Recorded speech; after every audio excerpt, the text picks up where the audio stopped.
C'est toujours une faute de ne pas voter politiquement. C'est se laisser détourner du vrai problème.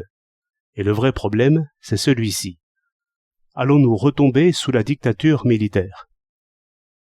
Les tyrans, toujours rassemblés autour de n'importe quelle épée, cherchent depuis des années l'incartade, la bravade, le péril, l'union nationale, et choses de ce genre, qui ajournent les libertés.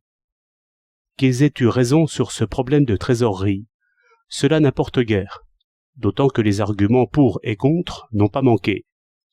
Toujours est-il que les tyrans nous piquaient d'honneur, une fois de plus, faisant ressortir que la France ne craint personne et n'a besoin de personne, qu'il faut savoir parler haut et que la méthode du couteau sous la gorge n'a jamais été bonne avec les Français.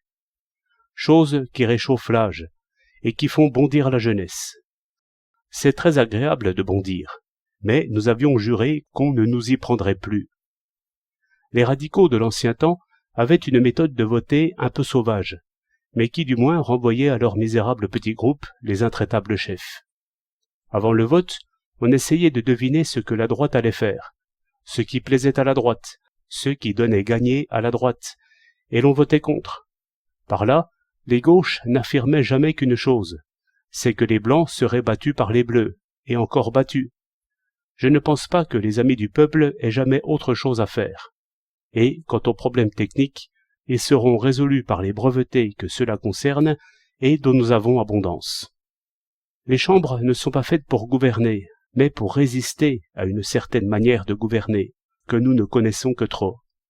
Et toutefois, il faut croire que nos amis de gauche n'ont pas encore bien saisi les subtils ressorts qui nous mèneraient, par la concentration, au gouvernement des riches, à la politique de force, à la guerre enfin par la menace de guerre.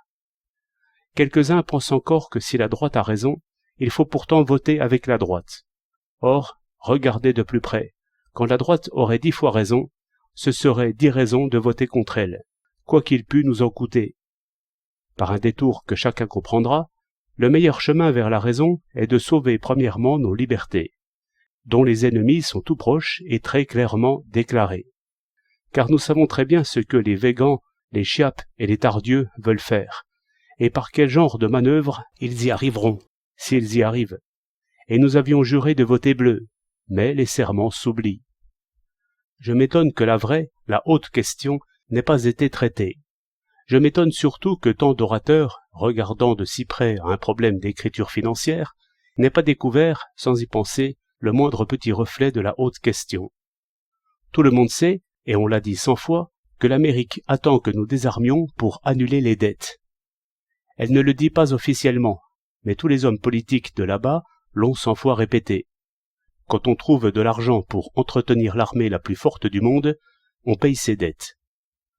Cela revient à rappeler, à ceux qui prétendent exploiter seuls une victoire de force, qu'en tout cas, ils n'ont pas encore remboursé les avances sans lesquelles ils ne pouvaient vaincre. Et, bref, c'est la muette manière, et la moins choquante, de ramener les triomphateurs à la modestie. La situation, ainsi présentée, pouvait encore éveiller des passions, mais du moins nous étions en présence de la guerre et de la paix, thème éternel. Le moratoire Hoover visait à la paix, sur quoi les positions sont prises, et bien prises. Comment n'a-t-on pas aperçu que le refus de délai avait le même sens? Et si cette pensée avait traversé les esprits, elle ne pouvait certes pas retourner Herriot contre lui-même, car les raisons de l'homme d'État se trouvaient cette fois d'accord avec le vieil esprit du partisan. Et du coup, toute la gauche, avec les socialistes, se tournait pour lui. Un autre vent de hasard a soufflé. C'est ce qui fait voir qu'un parti plus simple, plus gros, plus massif, qui était de déplaire encore cette fois à messieurs les fascistes, nous remettait sur les pieds après tant de sauts périlleux. Position de bon sens, à laquelle il faudra bien revenir, après une inexprimable confusion. Ce qui fait voir que la politique demande plus de résolution que de savoir.